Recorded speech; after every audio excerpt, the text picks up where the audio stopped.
कि जो ये कोई भी गौड़ीय वैष्णव संप्रदाय में है तो वो तिलक देख करके हम पहचान जाएंगे कि भाई ये कौन से परिवार से हैं। अच्छा, इस्कॉन खुद को कहते हैं कि हम नित्यानंद परिवार से हैं। नित्यानंद जिस परिवार से आप हाँ पे हैं। अरे तो नित्यानंद परिवार के तो अपना ये वंशी पत्र तिलक त्याग करके तुलसी पत्र तिलक कैसे कर रहे हैं? वो जो भक्ति सिद्धांत सरस्वती हैं उनके जो शिष्य लोग हैं वो कहते हैं कि हम अद्वैत परिवार है। तो अद्वैत परिवार है तो अद्वैत परिवार का तिलक संत गोस्वामी महाराज यही भक्ति सिद्धांत जी के शिष्य हैं, सरस्वती जी के।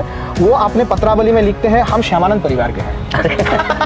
कितने गजब की बात है। इस्कॉन कहता है कि कृष्ण और वो जो कुरान का ईश्वर है, बाइबल का ईश्वर है, ये तीनों एक समान है। तो इस बारे में गौड़ीय वैष्णव संप्रदाय का क्या मत है? इस प्रकार से जीवीसी नाम का जो संगठन है वो इस्कॉन का संचालन कर रहा है। जो मायापुर इन्होंने बनाया, जो मायापुर है आज इस्कॉन के सबसे बड़ा बंगाल में जी, मायापुर ही अप्रामाणिक है। जो मायापुर अप्रामाणिक क्या बात कर रहे हैं? तो सभी को जय श्री राम। जैसा कि आप सभी जानते हैं धर्म और अध्यात्म के लिए हम कई अलग अलग संप्रदाय और व्यक्तित्वों का वक्तव्य लेते रहते हैं और जो वास्तविक सनातन धर्म है उसको समाज के समक्ष प्रस्तुत करने का प्रयास करते हैं। इसी संबंध में आज हम आए हैं भगवत निवास और यहाँ पर है गौड़ीय वैष्णव संप्रदाय के प्रामाणिक आचार्य हमारे साथ बैठे हुए हैं और नित्यानंद परिवार से संबद्ध ये आचार्य जी हैं, शास्त्री जी। और ये हमें आज बताएंगे कि गौड़ीय वैष्णव संप्रदाय किस प्रकार से उसके नाम पर एक पाखंडी संस्थान द्वारा धर्म को, सनातन धर्म को लगातार आघात पहुंचाया जा रहा है और उसमें सहारा लिया जा रहा है गौड़ीय वैष्णव संप्रदाय का ही, उसी का नाम लेकर के, और एक पाखंड का प्रचार प्रसार किया जा रहा है। आप समझ रहे होंगे मैं किसकी बात कर रहा हूँ। हम बात कर रहे हैं इस्कॉन की। तो आज विशेष रूप से हम धर्म और अध्यात्म के बारे में बात करते हुए जानेंगे कि इस्कॉन किस प्रकार से गौड़ीय वैष्णव संप्रदाय का मिसयूज़ करते हुए जो सनातन समाज है उसको क्षति पहुंचा रहा है। तो सर्वप्रथम महाराज जी हमें आप अपना एक परिचय प्रदान कर दीजिए हमारे दर्शकों को। जय श्री राधे, जय गौर, जय निताय। मैं रघुनाथ दास शास्त्री गौड़ीय संप्रदाय के श्री नित्यानंद परिवार से अंतर्भुक्त युक्त हूँ। जो श्रीमन महाप्रभु ने गौड़ीय संप्रदाय का निर्माण किया उसमें अनेकों परिवार हैं। उसमें मुख्य रूप से श्री नित्यानंद परिवार, अद्वैत परिवार ही प्रसिद्ध हैं और उनमें जो नित्यानंद परिवार हैं उसी के साथ हमारा अंतर्भुक्त श्री नित्यानंद प्रभु के जो अर्धांगिनी है श्री माता जानवा ठाकुरानी गोस्वामी, उनके द्वारा गौड़ीय संप्रदाय का बहुत ही प्रचार प्रसार किया गया। उनके मुख्य शिष्यों में श्री गुणनिधि गोस्वामी के परंपरा में हम युक्त हैं। हमारे परंपरा में हमारे जो परम गुरु जी है श्री परम पूज्य श्री तीन कोड़ी गोस्वामी जी महाराज, जिनके नाम सर्वविख्यात हैं, सभी जानते हैं। उन्हीं के और भी बहुत शिष्य हुए, जैसे वर्षना के विनोद बाबा आदि, मुरारी बाबा आदि, जो बहुत प्रचार किए हैं। उन्हीं के विख्यात परंपरा में ही हम आते हैं श्री नित्यानंद परिवार से। और गौड़ीय संप्रदाय के जो शास्त्र सिद्धांत है और उस विषय पे हमने संस्कृत में संपूर्णानंद विश्वविद्यालय से शास्त्री और आचार्य भी गौड़ीय वेदांत के ऊपर ही किया है और बालकों को गौड़ीय संप्रदाय के सिद्धांत आदि अध्ययन भी कराते हैं, हरिनाम व्याकरण आदि भी पढ़ाते हैं। तो प्रामाणिक रूप से वृंदावन में तो बहुत साल हो चुका है और इसी कार्य में गौड़ीय संप्रदाय के प्रचार प्रसार में जो मुख्य सिद्धांत है हमारे आचार्यों का, उसी को ही जो है प्रचार प्रसार में करता हो। जी जी, बहुत ही सुंदर परिचय हमें आचार्य श्री का प्राप्त हुआ और एक मतलब व्यवस्थित रूप से किस तरह से एक संप्रदाय के द्वारा शिक्षा प्राप्त हो रही होती है जानने को मिला, और होनी भी चाहिए, क्योंकि जो प्रामाणिक संप्रदाय हैं उनमें कोई दोष नहीं है। दोष है उनके नाम पर जो छल किया जा रहा है, समाज को जो छला जा रहा है। तो ये कुछ बात है। तो सबसे पहले एक बात हम पूछेंगे आचार्य श्री कि जो ये इस्कॉन नामक संस्था है जो स्वयं को कहती है कि हम गौड़ीय वैष्णव संप्रदाय से हैं, तो क्या वो प्रामाणिक रूप से गौड़ीय वैष्णव संप्रदाय है वो इस्कॉन, या वो अपने आप में एक संस्था मात्र है? वो उसको किस दृष्टिकोण से देखते हैं? पहले बात तो देखिए कि जो गौड़ीय संप्रदाय है, श्रीमन महाप्रभु के पश्चात में श्री नित्यानंद, श्री अद्वैत आदि के द्वारा जो ये परंपरा विस्तृत हुआ जी, खास करके नित्यानंद परिवार और अद्वैत परिवार मुख्य, और उन्हीं के जो परंपरा आगे चली वहाँ से अनेक परिवार निकल गए। तो कहते गौड़ीय में 64 परिवार हैं। अच्छा, 64 श्रीपाठ कहा जाता है और 64 महंत भी हम कहते हैं। तो 64 महंत के 64 परिवार। परिवार। तो मुख्य रूप से जो मुख्य आचार्य है वहाँ से फिर परिवार निकल गए हैं जी। तो ये जो परिवार निकला इसमें दो तरह का से परंपरा है। एक हो गया शिष्य परंपरा, एक है वंश परंपरा। जैसे नित्यानंद प्रभु है तो उनके पुत्र बिरचंद्र गोस्वामी, उनके पुत्र ऐसे करके करके जो है हमारा फिर परंपरा भी चला है। अच्छा।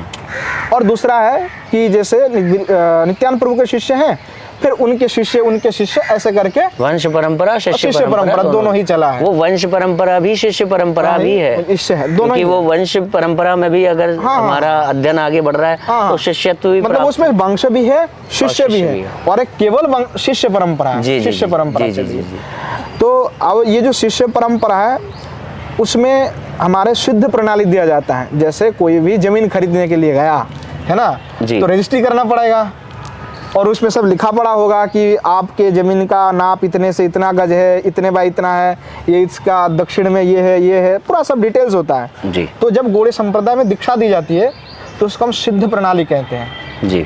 उसमें एकादश भाव होता है तो उसमें स्वरूप दिया जाता है। जैसे ये नवद्वीप के स्वरूप हैं और ये ब्रज के स्वरूप पे, ब्रज में मंजरी स्वरूप है। उसमें जो मंजरी स्वरूप है उनका उम्र कितने होंगे, वर्ण क्या होगा उनका, मतलब निकुंज में जब नित्य लीला में जाएंगे तो श्री जी के साथ में सेविका रूप में रहेंगे तो उनकी उम्र क्या होगा, उनका अलंकार क्या होगा, उनका सेवा क्या रहेगा, उनका स्वभाव क्या रहेगा, उनका कुंज क्या होगा, किस स्थान पर उनका निवास होंगे, ये सब डिटेल्स रहता है। अच्छा। तो ये दलील है एक प्रकार से। तो ये सभी जो असली परंपरा है वो पीढ़ी दर पीढ़ी वो प्राप्त है। अच्छा।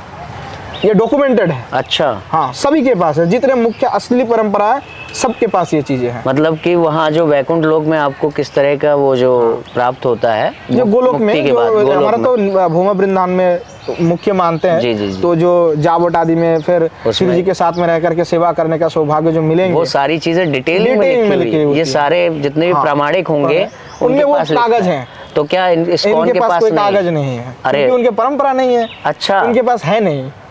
अच्छा, इस्कॉन के पास ये डिटेलिंग नहीं मिलेगी? नहीं मिलेगा आपके पास। और एक मजे की बात बताओ, ये तो बहुत बड़ी राज की बात खोल दी। तो ये योगपीठ है, जैसे कि योगपीठ होते हैं जी। वृंदावन के योगपीठ, नवद्वीप के योगपीठ जी। तो वृंदावन में अनेकों कुंज हैं जी। निकुंज है जहाँ जहाँ श्री युगल सरकार लीला विलास करते हैं जी। तो उनके जो चित्र हैं जो योगपीठ हैं वो मूल संप्रदाय के पास उपलब्ध हैं। अच्छा। इन किसी के पास उपलब्ध नहीं है और वो एक ऐसे चीज है कि वो नेट में भी उपलब्ध नहीं है। ओहो। और इतने गुप्त है कि बाहर कोई बताता भी नहीं है। हाँ। तो वो जिनके पास परंपरा नहीं है वो चीज उनके पास उपलब्ध है ही नहीं। क्या बात है। तो वो उनको मिलेगा ही नहीं कभी, तो जो भाई परंपरा में नहीं है। तो भाई ये कुछ चीजें बताई आचार्य श्री ने जो परंपरा से हैं, वास्तविक परंपरा से, उनके पास ही ये चीजें जो महाराज जी बता रहे हैं वो आपको प्राप्त हो सकती हैं। तो सबसे पहले तो यही एक अप्रामाणिकता का द्योतक हो गया कि जिनके पास परंपरा नहीं है, जैसे कि इस्कॉन इत्यादि, वो आपको कहेंगे तो कि हम प्रामाणिक वैष्णव गौड़ीय वैष्णव संप्रदाय से हैं, परंतु जो गौड़ीय वैष्णव संप्रदाय की मुख्य धरोहर है वो डिटेलिंग इत्यादि जो गोलोक धाम की जो डिटेल्स हैं और या जो दूसरी चीज़ें कुछ बता रहे हैं, ये सारी डिटेलिंग आपको जो अप्रामाणिक संस्थान है इस्कॉन, यहाँ पर किसी के पास प्राप्त नहीं होगी, क्योंकि यहाँ पर वो गुप्त रूप से गुरुओं के द्वारा अपने शिष्य को और फिर वो परंपरा के द्वारा प्रदान की जाती है और जो कि बहुत ही क्या कहते हैं संवेदनशील तरीके से सुरक्षित भी रखी जाती है। हाँ बिल्कुल, वो किसी को नहीं दिया जाता है। जी। तो ये तो ठीक है, बहुत ही अच्छा है, आपने उदाहरण दिया। तो इसमें अब सबसे पहले हम जैसे जो बात कर रहे हैं कि वो क्या प्रामाणिक रूप से है, तो इसके दूसरे घटक एक आते हैं कि क्या जो इसके संस्थापक हैं प्रभुपाद जी इस्कॉन के, तो इनके जो गुरु हैं क्या उन्होंने प्रामाणिक रूप से दीक्षा प्राप्त की है गौड़ीय वैष्णव संप्रदाय से कि नहीं की है? कि कैसे इनके पास एक गौड़ीय वैष्णव का आया कैसे? जितना भी है डुप्लीकेट ही है, पर कितना है वो कैसे आया? देखिए, पहले जो मैं परिवार की बात कर रहा था जी, तो जैसे कोई भी गौड़ीय वैष्णव के पास आप जाते, जैसे हम तिलक किए हुए, ये वंशी पत्र है, वेणुपत्र तिलक है, तो वेणु भगवान को कितने प्रिय है तो कोई बात ही नहीं है जी। पांचरात्र में ईश्वर संहिता में प्रमाण आते हैं जी कि जो वेणुपत्र है उत्तम कोटि के तिलक है जी। वेणुपत्राकृत जो तिलक होते हैं ये उत्तम श्रेणी में आते हैं तिलक के जी। अब जो ये वेणुपत्र तिलक है, अद्वैत परिवार में जाएंगे तो वहाँ पे अश्वत्थ पत्र तिलक है, बटपत्र तिलक कहते हैं उसको। जैसे नरोत्तम परिवार है हमारा, नरोत्तम दास ठाकुर, मतलब ये उन्हीं 64 परिवारों में से अलग अलग परिवारों के नाम आप ले रहे हैं। नरोत्तम परिवार और एक आपने अद्वैत परिवार, अद्वैत परिवार। जैसे नरोत्तम परिवार है उसमें चंपक कलिका आकृति तिलक है, जैसे चंपक कलिका पुष्प होते हैं उनके आकृति का तिलक होते हैं। जी जी जी। उसके बाद श्यामानंद परिवार है, उनमें नुपुर तिलक है, श्री जी ने स्वयं कर दिया है। अच्छा, ठीक है, वो भी नित्यानंद परिवार से ही थे, पर श्री जी ने श्यामानंद प्रभु को विशेष रूप से ये नुपुर तिलक प्रदान किया था जी, तो वो नुपुर तिलक हो गए। अच्छा, फिर आपके और भी परिवार हैं जिसमें थोड़ा भिन्न भिन्न तिलक आते हैं। तो ये जो मुख्य में तिलक की बात कर रहा हूँ, जैसे गदाधर परिवार है उसमें भी थोड़ा अलग तिलक है। तो ये जो तिलक है तो गदाधर, अद्वैत गदाधर, हाँ अद्वैत गदाधर, वो तो गदाधर पंडित के भी जो परंपरा निकले उसमें भी अलग तिलक है। भले ही वो निपुर के जैसा थोड़ा दिखता है पर वो अलग वो तिलक कहते हैं, ऊर्ध्वपुण्य है, पर वो दिखता वैसे ही है। तो अब इसमें है कि जो ये कोई भी गौड़ीय वैष्णव संप्रदाय में है तो वो तिलक देख करके हम पहचान जाएंगे कि भाई ये कौन से परिवार से हैं। अच्छा, क्या बात है, कि ये तिलक देख करके पता लग जाएगा। जी जी जी। और ये तिलक परंपरा के आचार्य के द्वारा प्राप्त है। जैसे मैं नित्यानंद परिवार के हूँ तो मैं त्रिपुर नहीं लगा सकता, नाम में वो गौड़ीय संप्रदाय के श्यामानंद परिवार के हो चाहे अद्वैत परिवार के, वो तिलक में नहीं कर सकता, क्योंकि मेरे शाखा में, हमारे यहाँ पे कहा जाता है शाखा, वृक्ष है तो वृक्ष के शाखा है, बिल्कुल। तो ये शाखा पहचान है कौन से शाखा से है जी, तो ये तिलक उसका पहचान है। अब कोई भी संप्रदाय के होंगे वो अपने गुरु के तिलक का परिवर्तन नहीं कर सकते, कोई भी नहीं कर सकते। तो जो ये इस्कॉन वाले हैं इनसे आप जरा पूछो कि इनके परिवार कौन सा है, कि भाई आप गौड़ीय संप्रदाय से तो आपके परिवार कौन सा है, 64 परिवार में से कौन सा परिवार में कौन सा एक परिवार है, आप पूछो उनसे। हाँ। जी, तो इस्कॉन का कहना है, उन्हीं के मैं किताब से आपको प्रमाण दूंगा, उनका एक किताब उन्होंने निकाला कि गौड़ीय परंपरा हमारा विशुद्ध है, हम विशुद्ध गौड़ीय परंपरा से हैं, एक किताब उन्होंने लिखा और उसमें उन्होंने ये प्रमाण दिया। बाकायदा मैंने अपने जो चैनल है आपने देखा होगा, गौड़ीय जो चैनल है हमारे, जी। उसमें मैंने हिंदी में और बांग्ला में दोनों में मैंने वीडियो बनवाई। अच्छा। और पूरा डिटेल्स में मैंने बताया कि उनके प्रमाण दे करके बताया ये चीज कि देखिए ये ग्रंथ में इनका लिखा हुआ है, इस्कॉन खुद को कहते कि हम नित्यानंद परिवार से हैं। नित्यानंद, हाँ, जिस परिवार से आप हाँ पे हैं। अरे तो नित्यानंद परिवार के तो अपना ये वंशी पत्र तिलक त्याग करके तुलसी पत्र तिलक कैसे कर रहे हैं वो जी, ठीक है। अच्छा, इस्कॉन के संस्थापक कौन है? ये भक्ति तुलसी पत्र तिलक किसका है? श्याम नहीं, ये आपका हो गया, इस्कॉन वाले करते हैं। नहीं, इस्कॉन वाले वो अपने 64 परिवारों में से किसी का है? है, दूसरे परंपरा के हैं, दूसरे परिवारों 64 में से किसी एक परिवार का वो तिलक है और हैं वो कहते स्वयं को नित्यानंद परिवार के, जिस परिवार के आप हैं प्रामाणिक रूप से। जी, आपके पास वो डिटेल्स है जो गोलोक धाम की जो डिटेल्स जो बताई अभी आपने शुरू में एक सुंदर सी व्याख्या की थी, वो डिटेल्स भी उनके पास नहीं, वो तो नहीं। जी जी जी। तो जैसे कि वो खुद को कहते कि नित्यानंद परिवार, इस्कॉन वाले कहते हैं, अपने किताब में उन्होंने लिखा बाकायदा जी जी कि हम नित्यानंद परिवार की परंपरा से हैं जी। तो मेरा प्रश्न है कि आप नित्यानंद परिवार से, तो नित्यानंद परिवार के जो तिलक है उसको आपने कैसे बदल दिया जी? अब आते कि जो ये एसी प्रभुपाद हैं, स्वामी प्रभुपाद जो इस्कॉन के प्रतिष्ठाता, इनके जो गुरु है भक्ति सिद्धांत सरस्वती जी जी जी जी। और भक्ति सिद्धांत सरस्वती जी ने गौड़ीय मठ स्थापना किया जी। तो जो गौड़ीय मठ के जितने आचार्य हैं जी, ये अलग अलग लोगों का अलग अलग कहना है जी। कुछ लोग कहते हैं कि हम अद्वैत परिवार के हैं।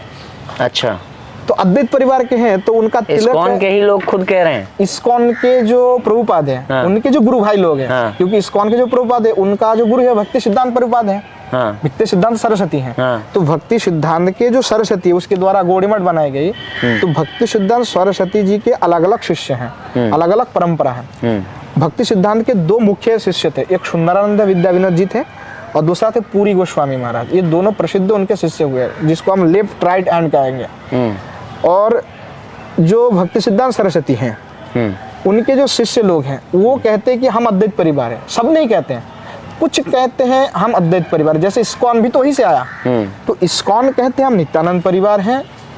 कुछ गौड़ीय मठ के लोग कहते हैं कि हम अद्वैत परिवार हैं। तो अद्वैत परिवार है तो अद्वैत परिवार का तिलक हो जाएगा बटपत्र तिलक हो जाएगा। तो महाराज आपने अपने गुरु परंपरा के तिलक तो चेंज नहीं कर सकते। तो मतलब अगर आप अद्वैत परिवार के हैं तो आपका बटपत्र होना चाहिए, हाँ, और आप अगर नित्यानंद के हैं तो आपका वंशी पत्र होना चाहिए, मगर आपका है अलग ही एक तुलसी पत्र। अच्छा, उसमें और भी मजे की बात, मैंने अपने जो चैनल में जी गौड़ीय चैनल जो है जी, तो उसमें भी बाकायदा प्रमाण दिया कि अलग अलग मठ जी खुद के, जब तो भक्ति सिद्धांत सरस्वती के जो शिष्य हैं जी, उन्हीं के अलग अलग शिष्य ने अलग अलग परंपरा निकाली जी। क्योंकि वास्तविक कोई परंपरा नहीं है, इसलिए कि इनको पता ही नहीं है कि परंपरा है। जब बाबाजी संप्रदाय के लोगों ने आवाज उठाया जी, तो देखा कि भाई हमारे यहाँ से भाग भाग करके, इस्कॉन गौड़ी मठ से भाग भाग करके सब आज जितने लोग हैं मूल परंपरा में सब वहीं से हैं, वैसे अधिकतर वहीं से फिर यहाँ पे आए हैं जी। हमारे यहाँ से कोई वहाँ पे नहीं गया है। तो जब ऐसे भागने लगे तो कुछ महाराजों ने चेष्टा किया कि भाई आप तो बचाया कैसे जाए,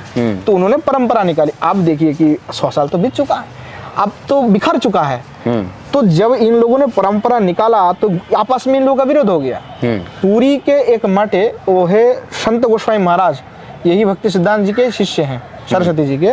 वो अपने पत्रावली में लिखते हैं हम श्यामानंद परिवार के हैं। कितने गजब की बात है।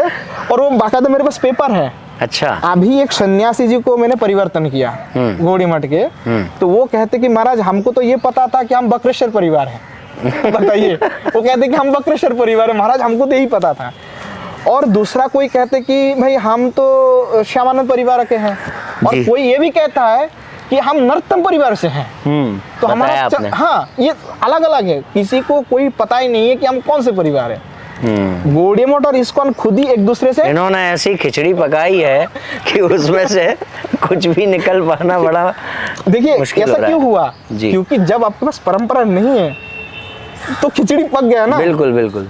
अब खिचड़ी हम लोगों में कोई नहीं खिचड़ी पक रहा है। जो नित्यानंद परिवार की वो तो कह रहा हम नित्यानंद परिवार के उस तरीके से आगे बढ़ रहे हैं। और जो नकली होता है वो उसको कहीं ना कहीं मिलावट करनी पड़ती है, तो उसका वो खिचड़ीकरण हो ही जाता है। इनके जो परंपरा है दिखाया इन्होंने इस्कॉन के, देखिएगा जो खास करके जो परंपरा के ये दिखाते हैं, जैसे भक्ति सिद्धांत सरस्वती जी है, मतलब मूल इस्कॉन जहाँ से जुड़ा हुआ है भक्ति सिद्धांत जी से, समस्या वही से पैदा होते हैं जी, दूसरा जगह से समस्या नहीं। थोड़ा सा मैं जानना चाहता हूँ आपके मुखार बिंदु से कि उनकी जो दीक्षा है वो क्या विधि शास्त्रोक्त है, क्या है, उसमें बड़े सारे प्रश्न हैं। हाँ, उसको मैं इसलिए कह रहा हूँ कि जैसे कि जो परंपरा इस्कॉन आज सबके सामने दिखाते हैं कि भक्ति सिद्धांत सरस्वती गोस्वामी के शिष्य हैं एसी प्रभुपाद, जो इस्कॉन के प्रतिष्ठाता है।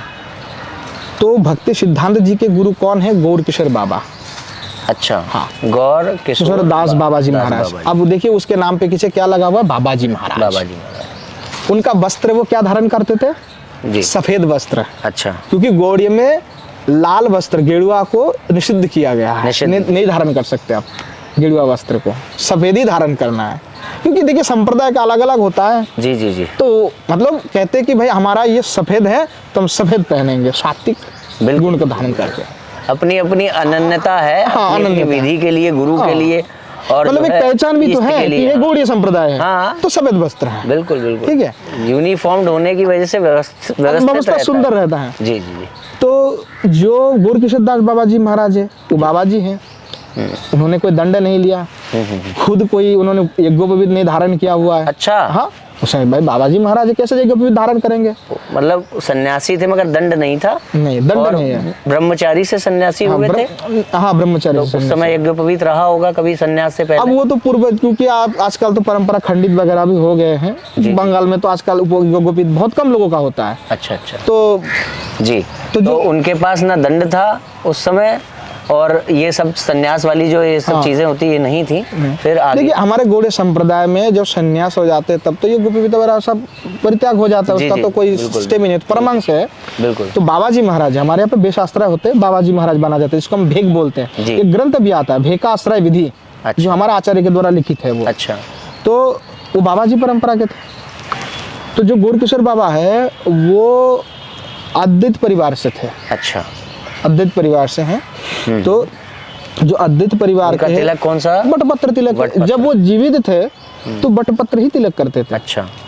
और वो उनके जो जीवनी है हरिदास दास जी द्वारा, हमारे आचार्य के द्वारा लिखित है जी, उसमें उनके 2 शिष्य का नाम मिलते हैं, उसमें भक्ति सिद्धांत जी के नाम नहीं है। अच्छा, हाँ, गौर किशोर दास बाबा जी के शिष्यों में भक्ति सिद्धांत जी का नाम नहीं है। हालांकि वो उनके शिष्य थे, पता नहीं है, इसका कोई गारंटी नहीं। मतलब ये भी एक, इसका कोई गारंटी नहीं। कौन क्लेम करता है? वो इस्कॉन गौड़ी मठ क्लेम करते, इसका कोई प्रामाणिकता नहीं है। अच्छा, इसका कोई प्रामाणिकता नहीं है। मतलब वो ये क्लेम जिससे करते कि इनसे हमने दीक्षा ली, इनके हम शिष्य हैं, उनके वो शिष्य थे कि नहीं, ये भी विवादास्पद बात है। और ये सालों साल विवाद ही रहे, क्योंकि अगर आप उनके शिष्य हैं तो वो उनके प्राप्ति होने के बाद आपने उनके चित्र रख करके, छवि रख करके आपने स्वयं संन्यास ले लिया।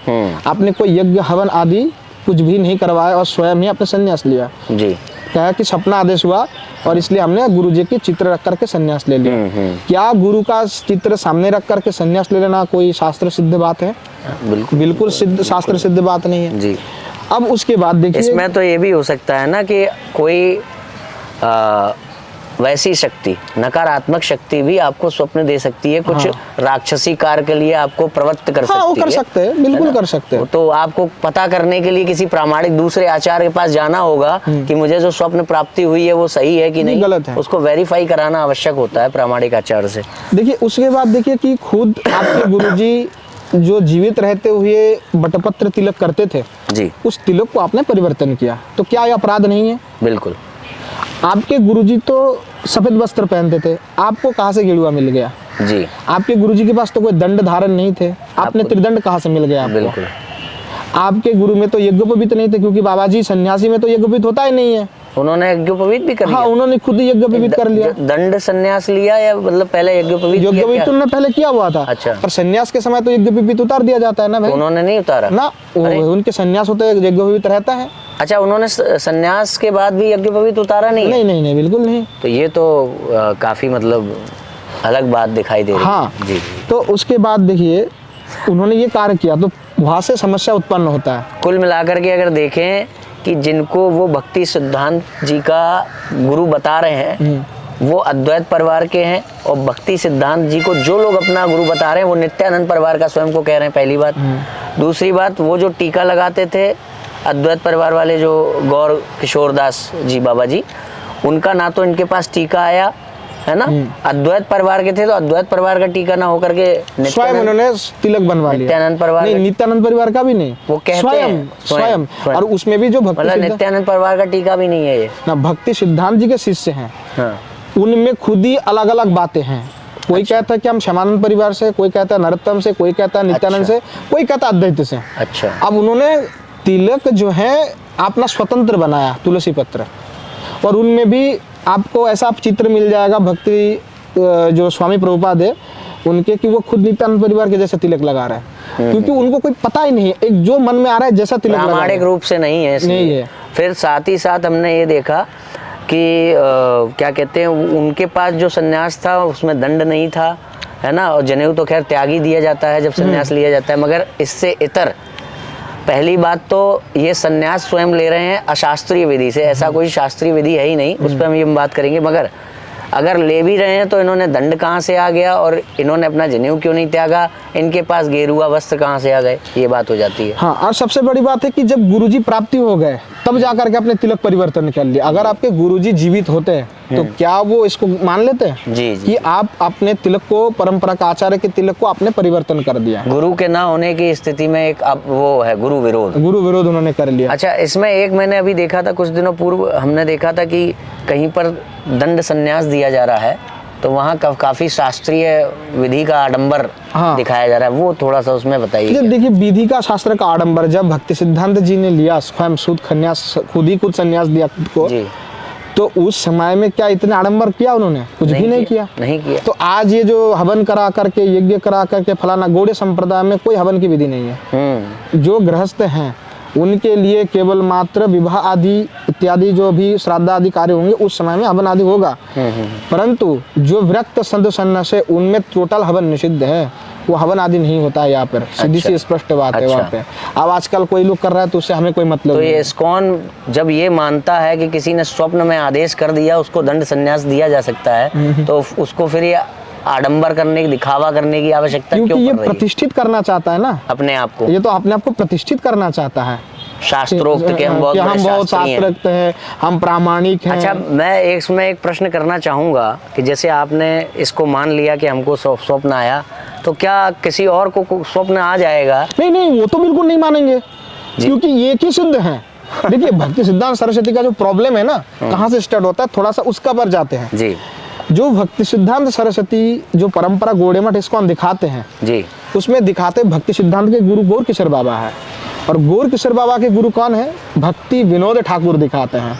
जो परंपरा के आप देखेंगे उनमें भक्ति विनोद ठाकुर, गौर किशोर बाबा जी के गुरु कहाँ से हो गए भक्ति विनोद ठाकुर? मजे की बात है ना, क्योंकि परंपरा में तो दिखाते हैं। वो कहाँ से आए यहाँ पे? वो कहते हैं कि भागवत गुरु हैं, कहते हैं भागवत परंपरा है। अब इसमें देखिए भागवत परंपरा हो नहीं सकता, क्योंकि गौर किशोरदास बाबा जी महाराज जो है भक्ति विनोद से जाकर के कोई शिक्षा नहीं ली हुई है, कोई उनसे भजन शिक्षा नहीं ली हुई। ये दोनों आपस में मित्र थे, अभी तो भक्ति विनोद जी गौर किशोर के पास जाते थे और उनसे जाकर के चर्चा करते थे। ठीक है, मतलब मित्रता को, संघ को ये लोग गुरु और शिष्य बनवा दिए। और जबकि गौर किशोर बाबा और भक्ति विनोद समय से भी ऊपर है, गौर किशोर बाबा उनको इन्होंने फ्रेंड बना दिया और वो अभी तो भागवत परंपरा दिखाने के अब प्रयास किया। अच्छा, आप देखिए मजे की बात, इन्होंने क्या क्या किया है। जो भक्ति विनोद ठाकुर है, ये नित्यानंद परिवार से इन्होंने उनके भी तिलक परिवर्तन करवाया। इसमें मजे की बात करता हूँ, जो भक्ति विनोद ठाकुर है उनके गुरु थे, प्रामाणिक गुरु श्री विपिन बिहारी गोस्वामी महाराज। अच्छा, भक्ति विनोद ठाकुर के जो पूर्व जीवन है किस परिवार के थे?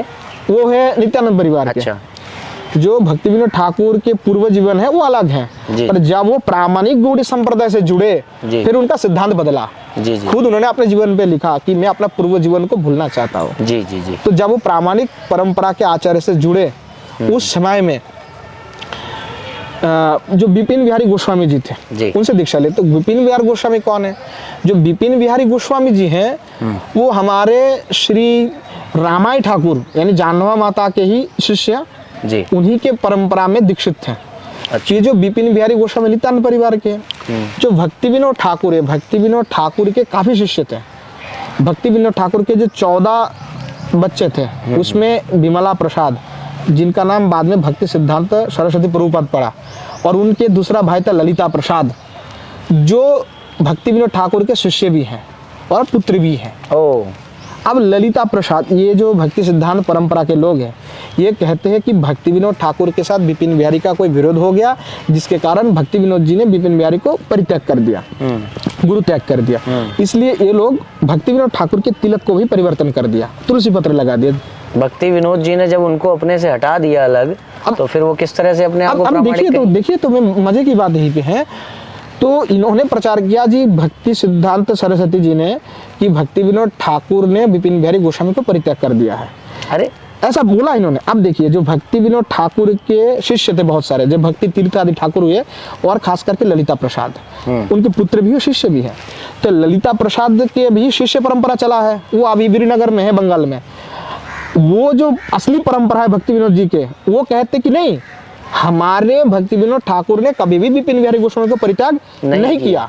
और भक्ति तीर्थ ठाकुर आदि के जो परंपरा चली, उन्होंने भी वही कहा कि भाई नहीं, कभी परित्याग नहीं कर। वो लोग खुद नित्यानंद परिवार के तिलक करते हैं।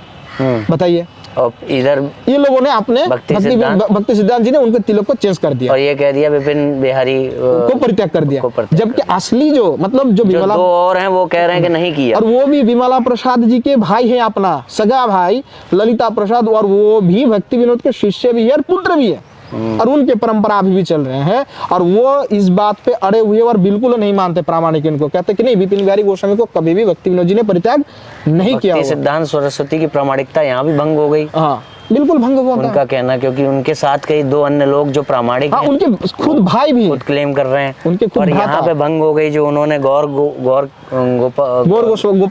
किशोरदास बाबा जी की भी जो बात कही कि उनके गुरु वो थे। हाँ, अब उसमें बात देखिए, जो भक्ति विनोद ठाकुर जो गौर किशोरदास बाबा जी हैं, उनके गुरु अद्वैत परिवार के हैं जी, नंद किशोर गोस्वामी आदि करके कोई हैं, उनका वो परंपरा में आते हैं। तो वो अद्वैत परिवार से, तो कोई भी हमारे परिवार के होंगे तो वो अपना तिलक आदि स्वरूप को, सिद्धांत को परिवर्तन नहीं कर सकता, अखंड रूप से वो पालन करना पड़ेगा।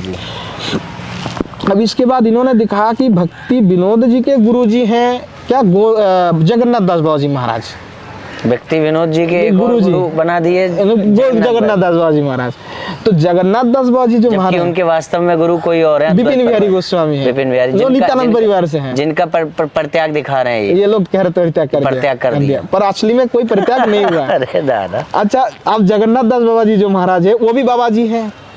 ठीक है, देखिए, जगन्नाथ दास बाबा जी महाराज ये खुद नित्यानंद परिवार से हैं, और जो जगन्नाथ दास बाबा जी के असली मंदिर है वो भी अभी हम लोगों की सेवा में है। मतलब हमारे जो दादा काका गुरु जी थे, मुरारी काका जी, उन्हीं के शिष्य को ये मंदिर समर्पित किया गया था, और उन्हीं के ही शिष्य अभी भी वो चला रहे हैं। मतलब असली जो स्थान है जी, अब उनके जो परिवार है वो नित्यानंद परिवार है। तो वो जगन्नाथ दास बाबा जी महाराज जो नित्यानंद परिवार के, उनके तिलक को भी उन्होंने चेंज किया। ये भी बाबा जी है, ये भी सफेद कपड़ा पहनते हैं, वो भी जनेऊ आदि धारण नहीं करते थे। जिनको उनका नकली गुरु घोषित कर रहे हैं उनका भी तिलक चेंज कर रहे हैं। हाँ बिल्कुल बिल्कुल बिल्कुल, मतलब फोटोज वगैरह में। हाँ बिल्कुल। तो जगन्नाथ दास बाबा जी महाराज जो हमारे जो नित्यानंद परिवार से हैं, ठीक है, उनको मतलब एक सीमा होती है, एक सीमा होती है ये जो कि भाई आप पहले तो किसी को उनका यूं ही गुरु बना रहे हो, जो गुरु हैं उनका प्रत्याग दिखा रहे हो और अपने गुरु का टीका बदल रहे हो, फिर उनका जो नकली गुरु जिसको घोषित कर रहे हो उसका भी तिलक टीका सब बदल दे रहे हो। मतलब अपनी जो खिचड़ी है, जो अपनी जो चीजें हैं उनको ख्यापित करने के लिए क्या कहते हैं, प्रामाणिक रूप से ख्यापित करने के लिए इतना सारा मतलब पूरा माथा मथैया करनी पड़ी जी। और जो जगन्नाथ दास बाबा जी महाराज है वो भी बाबा जी हैं, वो भी कोई जनेऊ धारण नहीं करते थे, सफेद वस्त्र पहनते थे, दंड नहीं धारण करते थे। तो जो जगन्नाथ दास बाबा जी हैं वो नित्यानंद परिवार के हैं, तो उनके भी उन्होंने परंपरा को उन्होंने खंडित कर दिया। अच्छा, भक्ति विनोद ठाकुर जी जगन्नाथ दास बाबा जी के पास शिक्षा आदि ग्रहण करने के लिए जाते थे, उनके कुछ शिष्य वगैरह नहीं थे। तो ये नित्यानंद परिवार के हो गए। तो नित्यानंद परिवार के हो गए, इनके तिलक को स्वरूप को इन्होंने चेंज किया। उसके बाद ये सीधा पहुंच जाते हैं बलदेव विद्याभूषण में, परंपरा में। अब बलदेव विद्याभूषण कहाँ से मतलब कनेक्टेड है? 100-150 साल में तो जगन्नाथ दास बाबा जी के साथ बलदेव का कोई कनेक्ट हो ही नहीं सकता। बलदेव विद्याभूषण के शिष्य, बलदेव विद्याभूषण भी गौड़ीय वैष्णव? हाँ, गौड़ीय वैष्णव, वो श्यामानंद परिवार से हैं। अच्छा, तो उनके तिलक नुपुर तिलक है।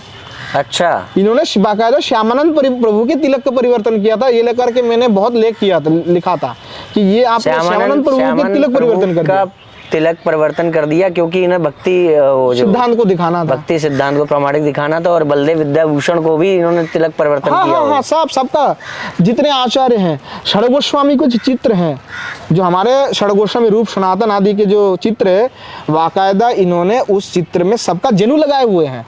जबकि मूल जितने पारंपरिक चित्र है पुराना, जब गौड़ीय मठ इसको नहीं है, वो जो चित्र हैं उसमें कहीं पे भी जनेऊ नहीं है। ये चित्र आप हमें बिल्कुल मैं आपको उपलब्ध कराऊंगा। और उन्होंने बाकायदा राधा कुंड में अपने जो जनेऊ थे उतार करके उन्होंने दे दिया था कि ये हम तो सन्यासी, हम विरक्त हैं, हमको कोई इसका प्रयोजन नहीं है। तो हम तो सन्यास आश्रम में है, तो हमें तो उसका कोई प्रयोजन नहीं है जी। तो जब आचार्य ने त्याग दिया, उन्होंने आचार्य के सबके तिलक बदले, सबके जो है जनेऊ लगा दिए, सबके वस्त्र बदल दिया।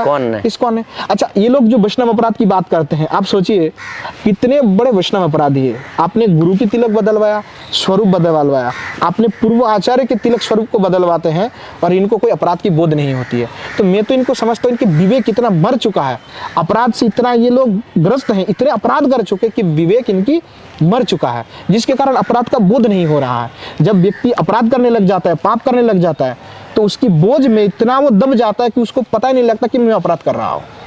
ये घनघोर अपराध है, निकृष्टता की पराकाष्ठा। बिल्कुल। तो इसमें एक शब्द बार बार अभी सुनने में आता है, ये तो हमने देख लिया कि इन्होंने अपने आप को प्रामाणिक सिद्ध करने के लिए अपने गुरु, उनसे किसी को जोड़ना है तो उसकी परंपरा का, षड गोस्वामियों का, सबका इन्होंने रूप परिवर्तन करके अपने उसमें आइडियोलॉजी में, अपनी बुक्स में दिखाया। तो एक महाराज जी, एक शब्द हमने बार बार सुना, गौड़िया मठ क्या है, इस पे थोड़ा सा प्रकाश डालिए, क्योंकि हम सुनते गौड़िया वैष्णव संप्रदाय अलग है और गौड़िया मठ अलग है। तो इसमें आप क्या कहते हैं? देखिए कि जो गौड़िया संप्रदाय है जी, हमारे यहाँ पे मंजरी भाव की उपासना है राग मार्ग में।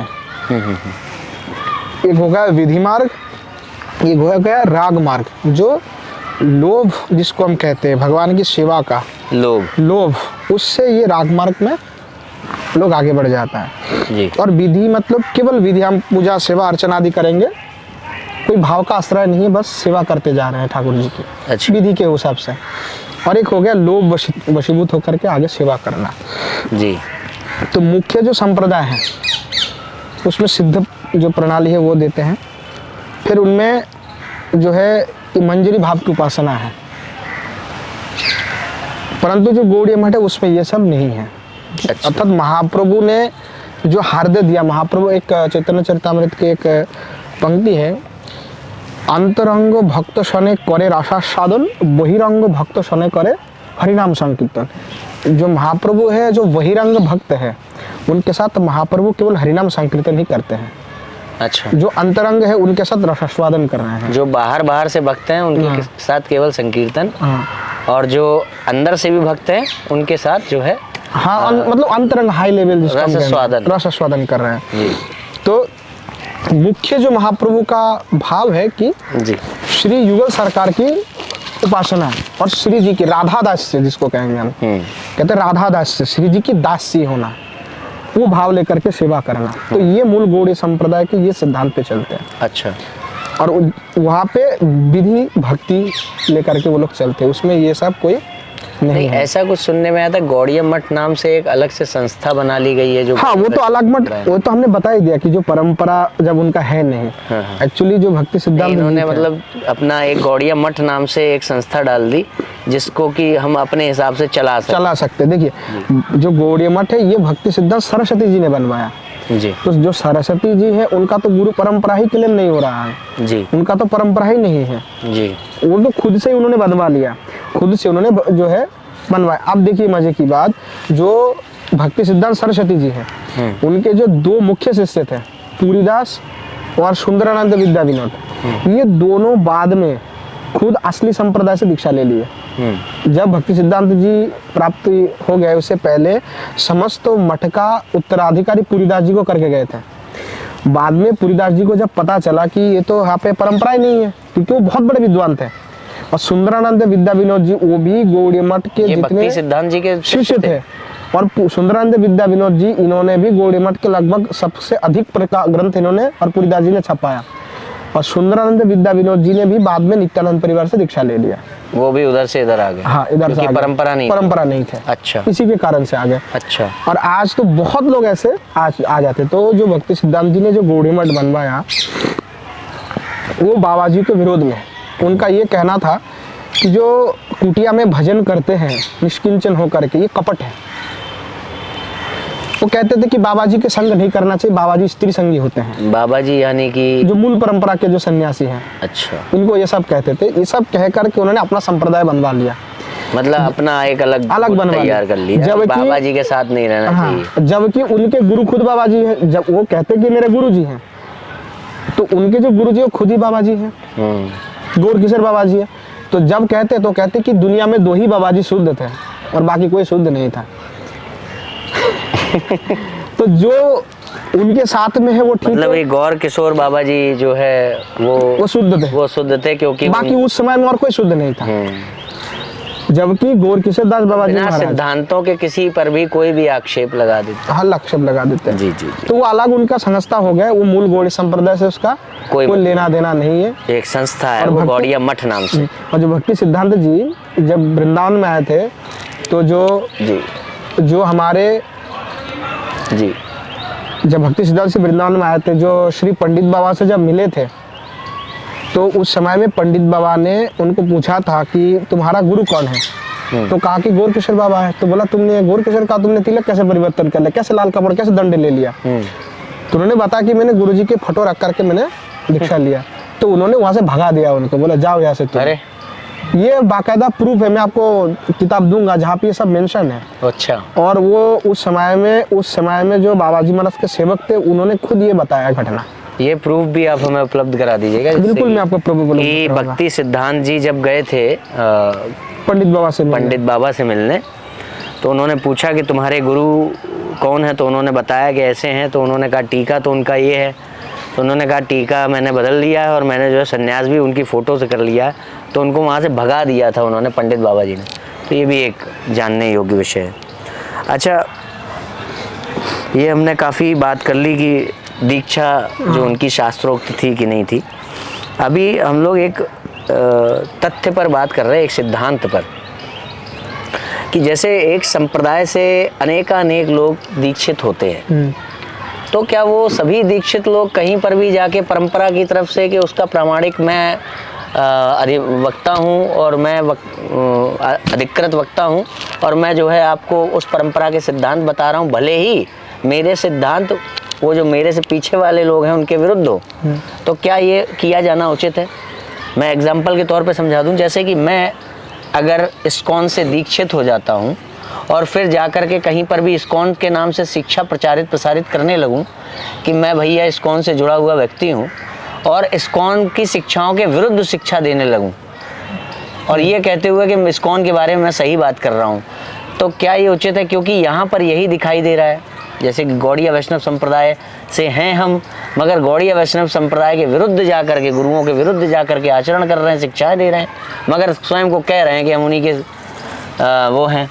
तो क्या ये जो सिद्धांत है कि कोई भी व्यक्ति कहीं पर दीक्षा सिद्धांत किसी परंपरा के अगर बताएगा तो वो तभी बता सकता है जब उसको उस परंपरा द्वारा नियुक्त किया गया हो, आचार्यों द्वारा, है ना, और वो बता सकता है, मगर तब तक उसकी बातें मानी जाने लायक है जब तक उससे पूर्वाचार्यों के जो कथन है उनसे उसका मिलान हो रहा हो, ना कि उसके विरुद्ध जाकर के वो चीज़ें बताई जा रही हैं।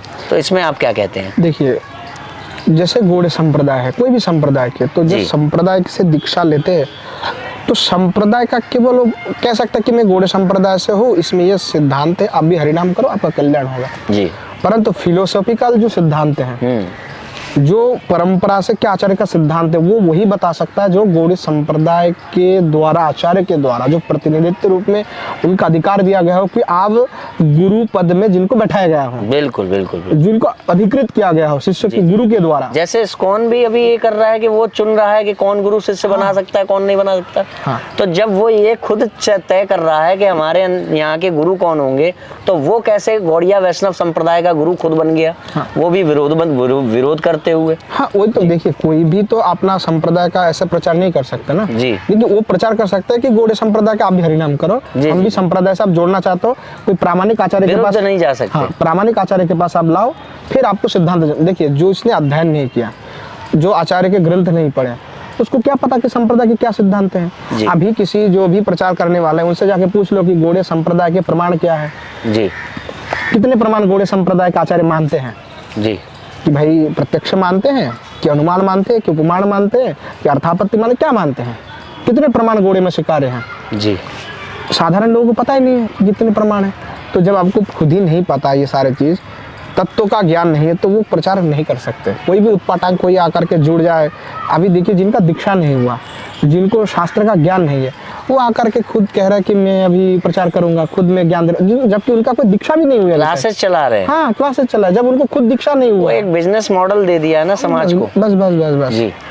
तो सीधी सी बात है इसमें कि जो भी चल रहा है, जब तक कोई भी प्रामाणिक आचार्य के द्वारा नियुक्त नहीं किया जाता, अथवा संप्रदाय के द्वारा नियुक्त नहीं किया जाता है, तब तक कोई भी इस प्रकार की बात नहीं कर सकता। तो इसका अर्थ है कि गौड़िया वैष्णव संप्रदाय के नाम से और प्रभुपाद जी द्वारा स्थापित ये जो संस्था है, इसके द्वारा गौड़िया वैष्णव संप्रदाय से विरुद्ध जो चीज़ें शिक्षाओं का प्रचार प्रसार करना, ये सर्वदा कदाचित, मतलब बिल्कुल सरासर ये गलत है, अनुचित है, बिल्कुल अनुचित है। जी जी। कोई भी हो, चाहे जब तक गौड़िया वैष्णव संप्रदाय का प्रामाणिक रूप से उसे संरक्षण प्राप्त नहीं है, तो उसको गौड़िया वैष्णव संप्रदाय का होते हुए, स्वयं को प्रस्तुत करते हुए और गौड़िया वैष्णव के नाम से शिक्षाएं प्रचार प्रसार नहीं करनी चाहिए। और कोई भी मूल गौड़ीय संप्रदाय आज तक उनको स्वीकार नहीं किया, नहीं किया, आज तक नहीं स्वीकार किया। ये स्पष्ट बात। यहाँ वहाँ दबे मुंह से प्रशंसा वो हाँ, थोड़ा बहुत तो बात अलग बात है। जैसे एक होता है ना, प्रशंसा पत्र दे दिया गया, मगर प्रमाण पत्र आज तक किसी को भी प्रमाण पत्र। देखिए, जैसे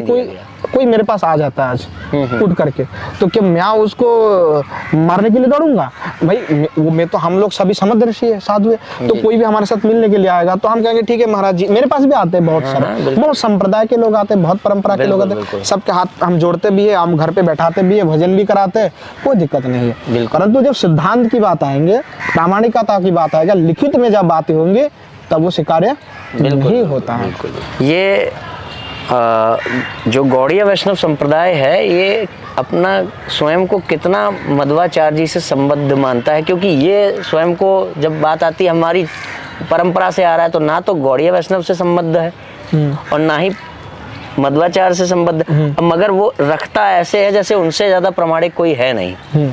तो मध्वाचार्य जी का गौड़ीय वैष्णव संप्रदाय में क्या महत्व है, किस तरह से देखा जाता है, वो थोड़ा स्पष्ट करें। देखिए, हमारे आचार्य ने जो माध्वाचार्य है, रामानुचार्य है, श्रद्धा स्वामीपाद है, इन सभी को वृद्ध वैष्णव की श्रेणी में रखा है। अच्छा, कि ये भी वैष्णव है। जैसे आपके शंकर परंपरा में अलग अलग सेक्ट, उसमें एक वैष्णव सेक्ट भी है, शाक्त भी है, सब समन्वय है ना उनका। जी जी जी। तो स्मार्त होते हुए वैष्णव, स्मार्त होते हुए शैव, स्मार्त होते हुए शाक्त, तो ऐसे।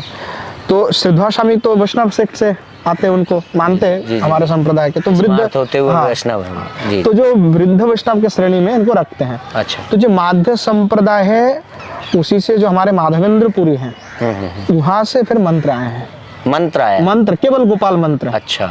वो माध्य संप्रदाय में तो विवेचना नहीं, तात्विक विवेचना नहीं, मतलब वो जो उनका सिद्धांत था द्वैत, हमारे से द्वैत नहीं है, द्वैतवाद नहीं, हमारा अचिंत्य भेदाभेद है, अचिंत्य भेद, हमारे स्वतंत्र, मतलब ये सिद्धांत आपका स्वतंत्र है, सिद्धांत मध्वाचार्य जी से नहीं, कोई लेना देना नहीं है। अच्छा। केवल मंत्र, केवल मंत्र संपर्क है। अच्छा। अपितु और दूसरा, क्योंकि हमारे पास स्वतंत्र ब्रह्मसूत्र के भाष्य हैं, प्रस्थानत्रयी के स्वतंत्र भाष्य हैं। अच्छा, वो मध्वा से नहीं, मध्वाचार्य संप्रदाय से नहीं। और उनके जो उपास्य हैं जी जी इत्यादि हैं, जो भी सिद्धांत हैं, हमारे पूजा पद्धति सब आचार्य ने भिन्न लिखी हुई है। अच्छा। उपासना पद्धति भी भिन्न है। अच्छा। लगभग केवल मंत्र ही।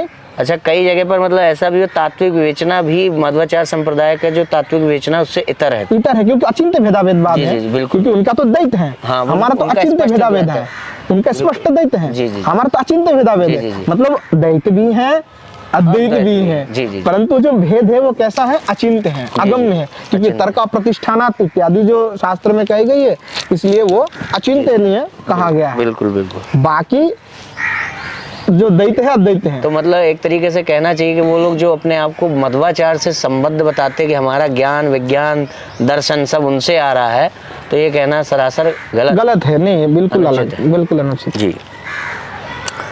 अच्छा, एक अब बात आती, जब हम इतनी देर से उनकी प्रामाणिकता की बात कर रहे हैं, तो बात ये आती कि भाई प्रामाणिकता हम क्यों चेक कर रहे हैं, किसी की क्यों बात कर रहे हैं प्रामाणिकता पे। तो जैसे अभी मुख्य रूप से जो अंतर आ रहे थे कि गुरु विरोध दिखाई दे रहा है इस्कॉन में, वो तो हमने देख ही लिया, मगर अब जैसे कि समाज को दी जाने वाली कौन सी शिक्षाएं हैं जो प्रभावित कर रही हैं समाज को, तो उसमें एक बहुत बड़ा घटक है वर्ण व्यवस्था। तो इस्कॉन का कहना है कि कोई भी व्यक्ति, भले ही वो मलेच्छ क्यों ना हो, वो कोई भी व्यक्ति है, अगर वो जो है भगवान नाम संकीर्तन करने लगेगा तो वो जो है ब्राह्मण हो जाएगा, फिर जो है उसकी ब्राह्मण के अनुसार दीक्षा हो जाएगी। अब वो वाले जो फैक्टर्स हैं, मैंने कई बार अपने वीडियोस में, इंटरव्यूज में पूछे भी हैं कि यदि कोई केवल नाम जप करने से ब्राह्मण हो जाएगा, उसकी ब्राह्मण के जैसी पदवी हो जाएगी, जो उसकी भक्ति यात्रा है, वो तो एक बात अलग है, मगर वो समाज में ब्राह्मण के रूप में ख्यापित हो जाए, उसका उपयोग विनियोग ब्राह्मण के तरीके से होने लगे, तो कितनी बार उसको नाम जप करना होगा जिससे वो ब्राह्मण हो जाए, है ना। या फिर अगर इस तरह से कोई भी ब्राह्मण हो सकता है, तो फिर ब्राह्मण, क्षत्रिय, वैश्य, शूद्र इत्यादि वर्ण की जरूरत क्या रही, क्योंकि कोई भी कभी भी अपना बदल सकता है। मैंने राम बोला, मेरा वर्ण बदल गया, क्षत्रिय हूँ मैं और मुझे लड़ने से डर लग रहा है, मैंने बोला राम, बदल गया वर्ण, अब मैं ब्राह्मण हो गया, छोड़ दी मैंने लड़ाई। तो इस तरह से तो कर्तव्य से भागना भी धर्म हो जाएगा, है ना। तो इन सब बातों के उत्तर मिलते नहीं है। और फिर ये भी पूछा जाता है कि आपने ब्राह्मण छोड़ करके आज तक कितने अन्य वर्ण घोषित किए अपने यहाँ, अगर आप कर्म से बना रहे हो। भाई आपने ब्राह्मण बनाया है, शूद्र किसी को बताया कि नहीं बताया?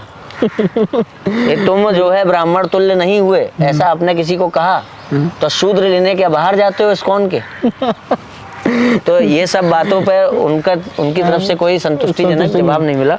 तो इस बारे में वर्ण व्यवस्था को लेके जन्म कर्म की क्या कैसे व्याख्या है, देखिए गौड़िया वैष्णव संप्रदाय इसको लेकर के मैंने भी वीडियो बनवाई थी अपने जो गौड़िया चैनल है, क्योंकि बहुत लंबा विषय है, इसमें सब कुछ बोलना संभव नहीं है। जी जी। तो आप उसमें भी हमारा वक्तव्य है, तो किसी को सुनना तो वहाँ से आप लिंक दे दीजिएगा, हम डिस्क्रिप्शन। तो उसमें मैं थोड़ा सा मतलब स्पष्ट रूप से हमारा बता देते हैं जी जी, कि हमारे जो गोस्वामी पाद ने वर्णाश्रम धर्म का कोई विरोध नहीं किया है जन्म से। हाँ बिल्कुल, उन्होंने अपितु ये कहा कि जीव गोस्वामी चाहे सनातन गोस्वामी, बाकायदा मैंने वीडियो में प्रमाण भी दिया कि जो दशम स्कंद के ऊपर जो टीका लिखी है आचार्य ने, उन्होंने कहा कि जन्म से ही ब्राह्मण हो सकते हैं, जी जी, कर्म से ब्राह्मण नहीं हो सकते। जी जी जी। जहाँ पे सप्तम स्कंद में बात आता है कि जिस वर्ण के व्यक्ति में जिस प्रकार के गुण दिखा जाए उसी को उस वर्ण का मान लेना चाहिए। तो उस पर हमारा विश्वनाथ चक्रवर्ती पाद का कहना है जी। कि इसका तात्पर्य ये नहीं है कि किसी के अंदर ब्राह्मण के शम दमादि गुण देखने पर उसको ब्राह्मण ही मान लिया जाए। जी। ये नहीं है, उसको ब्राह्मण तुल्य आदर मिल सकता है। आदर मिल सकता है, जैसे कि मतलब उसके साथ व्यवहार वैसा होना हाँ, चाहिए, जैसे ना कि उसका उपयोग विनियोग जो है वेदोक्त कार्य। वही बात है, जैसे कि ये हमारे पिता तुल्य हैं। जी जी जी जी। पिता तो नहीं है ना हमारा, हाँ। उसकी मृत्यु पर हम श्राद्धादि नहीं करेंगे। जी जी जी। तो इस प्रकार पिता तुल्य और पिता होना ये दोनों अलग बात है। बिल्कुल। तो वैष्णव और ब्राह्मण ये एक ही सिक्का के दो पहलू है, भगवान के दोनों ही परम प्रिय हैं। जी जी।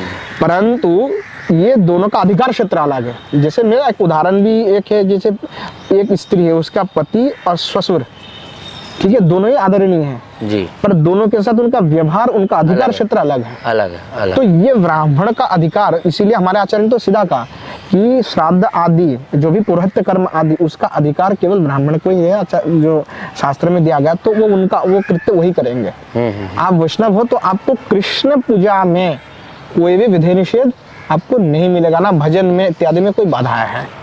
परंतु अगर आप वैष्णव नहीं हैं फिर आपका अलग बात हो जाएंगे, कि वैष्णव हो गए तो आप सभी समान हैं, परंतु वर्ण आपकी बदलेगा नहीं। जी जी जी। और जीव गोसाई पाद तक तो यहाँ पे इन्होंने स्पष्ट रूप से कहा कि इस जन्म में कोई भी ब्राह्मण नहीं हो सकता, मतलब जो भी जन्म से होगा वही एक होगा। जगह बात आती है कि यदि कोई ऐसे कुल में उत्पन्न है जहाँ कुत्ते का मांस खाया जाता हो, उसकी जीवा पे भी यदि भगवान का नाम आ जाएगा तो वो मुक्ति के लिए तो वो है योग्य, कि उसको मुक्ति तो मिलेगी भगवान के नाम कारण। मगर यदि उसकी इच्छा है कि मैं ब्राह्मण उचित कार्य करूं, वेदोक्त कार्य करूं जो सिर्फ ब्राह्मण ही कर सकता है, तो उसको अगला जन्म लेना पड़ेगा, ब्राह्मण कुल में उसको जन्म लेना पड़ेगा, ब्राह्मण शरीर धारण करना पड़ेगा। ये जीव गोसाई पद ने स्पष्ट बोला। जी जी जी जी। देखिए कि जैसे समाधि यज्ञ हैं, उस यज्ञ के लिए तो ब्राह्मण आदि होना अनिवार्य है। तो जिसका वर्ण जो जन्म ले रहा है पूर्व जन्म में उसका कोई भी अपराध या पाप के कारण वो ब्राह्मण कुल को उसका जन्म नहीं हुआ है, अर्थात वो जो समाधि यज्ञ है वो करने का अनधिकृत है उस पाप के कारण, जिसके कारण से उसका जन्म ब्राह्मण इतर जन्म में हुआ है अभी।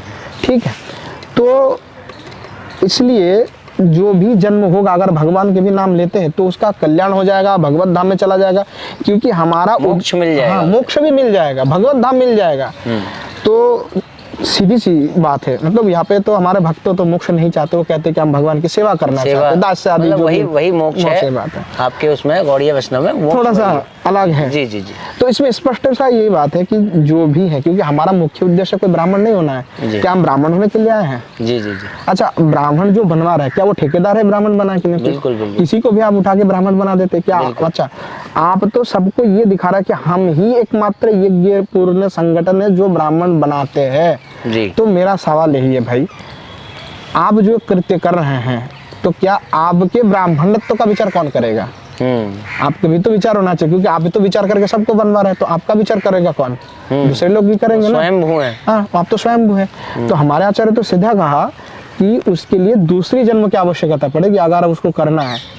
तो जब भक्त है वो वैष्णव होना चाहता है, ब्राह्मण नहीं होना चाहता। बिल्कुल बिल्कुल। उसको वैष्णव होना है, ब्राह्मण नहीं। हमारे महाप्रभु ने जब कहा त्रिनाद सुने चाहिए तररीब श्रेष्ठ अमन ना मन कीर्तन यशोदारे, आप तो तीन से भी आपने आपको छोटा समझना है। बिल्कुल। जो हमारे आचार्य हैं, आप सोचिए कि हमारे जो सनातन गोस्वामी पाद है, हरिदास ठाकुर है, इन्होंने कभी जगन्नाथ मंदिर में प्रवेश नहीं किया।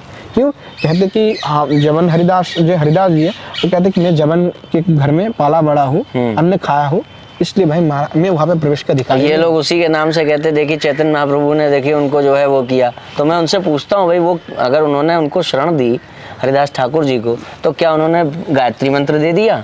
उन्होंने क्या जनेऊ दे दिया? कोई कुछ नहीं दिया। उन्होंने स्वयं ही अपने आप को ऐसा बना करके रखा कि नहीं नहीं मैं अंदर नहीं जाऊंगा, ये सब चीजें। हाँ, देखिए उसमें जो सनातन गोस्वामी पाद आदि उन्होंने तो स्पष्ट रूप से गाया नहीं, क्योंकि वो त्रिनादपि आदि भाव है ना। तो त्रिनादि जब भाव है तो आप कैसे ब्राह्मण होंगे? जी, आपको तो उसमें प्रयोजन ही नहीं है, आपका लक्ष्य ही नहीं है। और बृहद भागवतामृत में जो हमारे आचार्य पाद बताते सनातन गोस्वामी पाद, जब गोप कुमार को सभी मुनि ऋषि आदि ने कहा कि तुमको हम ब्राह्मण शरीर प्रदान कर देते हैं, तुम यहीं पे रह करके भजन किया करो। अच्छा, तो उन्होंने कहा कि नहीं चाहिए हमको, नहीं चाहिए, नहीं चाहिए। मतलब क्योंकि शरीर देने की बात तब भी आई थी कि शरीर हम दे देते हैं। हाँ, शरीर भी देते, ब्राह्मण बना देते थे, ब्राह्मण का शरीर दे देते हैं। तो कहा कि नहीं, क्योंकि ब्राह्मण यज्ञ को ही धर्म मानते हैं और यज्ञ आदि कर्म को ही करते रहते हैं, और इसलिए हमको भगवान की सेवा करना है, मतलब साक्षात सेवा करनी है। उनके अंदर भगवत वो जो भक्ति वाला पार्ट था वो, हाँ, वो मतलब थोड़ा मुझे क्योंकि उसमें लग जाऊंगा तो मेरा वो नहीं होगा, जो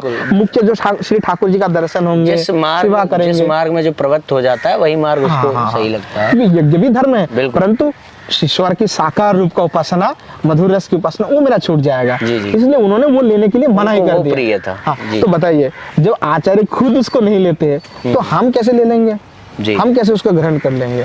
तो स्पष्ट सा बात है। इसमें एक चीज मैंने जो निकाली, मतलब समझ में आई है कि धर्म के अनुसार, शास्त्रों के अनुसार भगवत प्राप्ति बताया गया है मनुष्य जीवन का लक्ष्य। कहीं भी ये नहीं आया है कि ब्राह्मण होना मनुष्य जीवन का लक्ष्य है। अब यदि कोई व्यक्ति भगवत प्राप्ति से इतर वो कह रहा है कि नहीं नहीं, मेरा जीवन का लक्ष्य तो ब्राह्मण बनना ही है, ब्राह्मण, भाई भगवत प्राप्ति तो ब्राह्मण बने बिना भी हो रही है, और यदि आप ब्राह्मण बनने के लिए भाग रहे हो, ना कि भगवत प्राप्ति के लिए भाग रहे हो, तो फिर यानी कि इतने अंश में आप शास्त्रों का विरोध कर रहे हो, जो ये कह रहा है कि भगवत प्राप्ति ही तुम्हारा लक्ष्य है, धर्म का लय ही उसी में सच्चिदानंद को प्राप्त करना। तो यदि आप ये कह रहे हो मेरे जीवन का लक्ष्य जो है वो नहीं है भगवत प्राप्ति, बल्कि ब्राह्मण बनना मेरे जीवन का लक्ष्य, तो तुम फिर यहाँ गैर सनातनी, अहिंदू, सनातन विरोधी सब कुछ हो रहा है, सनातन विरोधी। देखिए, आचार्य विरोधी है ना, क्योंकि आचार्य ने तो इसको स्वीकार किया नहीं किया, वो अपना स्वतंत्र सिद्धांत दे रहे हैं। जी जी जी। तो इस विषय में हमारा वो पूरा स्पष्ट वीडियो है, हाँ, वो सुनने से उनको समझ में आ जाएगा कि आचार्य ने स्पष्ट रूप से क्या कहा। जी जी जी। अच्छा, इसमें अब आती है वर्ण व्यवस्था के बाद एक जो गौड़ीय वैष्णव संप्रदाय है, उसमें जैसे ये जो भगवान के अन्य रूप हैं, भगवान कृष्ण के इतर जो अन्य रूप हैं, जैसे राम या शिव जी या दुर्गा माता, तो इनको क्या तात्विक भेद देखता है या रसगत भेद देखता है गौड़ीय वैष्णव संप्रदाय? और जैसे एक बात आती है ना कि जो स्वमत की रक्षा होती है ना, उसको रखने के लिए, तो इसमें थोड़ा सा प्रकाश डाल दीजिए, क्योंकि जो इस्कॉन के द्वारा बहुत ही आपत्तिजनक तरीके से निंदा की जाती है शिव जी की, दुर्गा माता की। आपने अगर उनकी भगवत गीता पढ़ी हो तो उसमें लिखा हुआ है कि जो शिव जी हैं वो इंद्रियों के अधीन हैं, और जो है माता पार्वती ने जब उन्हें भोग के लिए उकसाया तो वो सहमत हो गए। तो इस तरीके से मतलब थोड़ा निंदित स्वर सुनाई देता है, तो इसमें आप किस तरह से देखेंगे? देखिए, गौड़ीय संप्रदाय के इष्ट जो है श्री युगल सरकार है राधा कृष्ण। अच्छा। और जो समस्त विभूति हैं, जो माता शक्ति है, स्त्री स्वरूपिणी शक्ति, वो श्री किशोर जी से हैं। ये हमारा परम सिद्धांत है जी। मतलब श्री जी टॉप है, बाकी सब उनके अंश ही है, विस्तार है, उनके ही विस्तार है, विस्तार। श्री ठाकुर जी है कृष्ण, और विष्णु आदि सब उन्हीं के ही विस्तार हैं, उसमें कोई हमारी भेद नहीं है।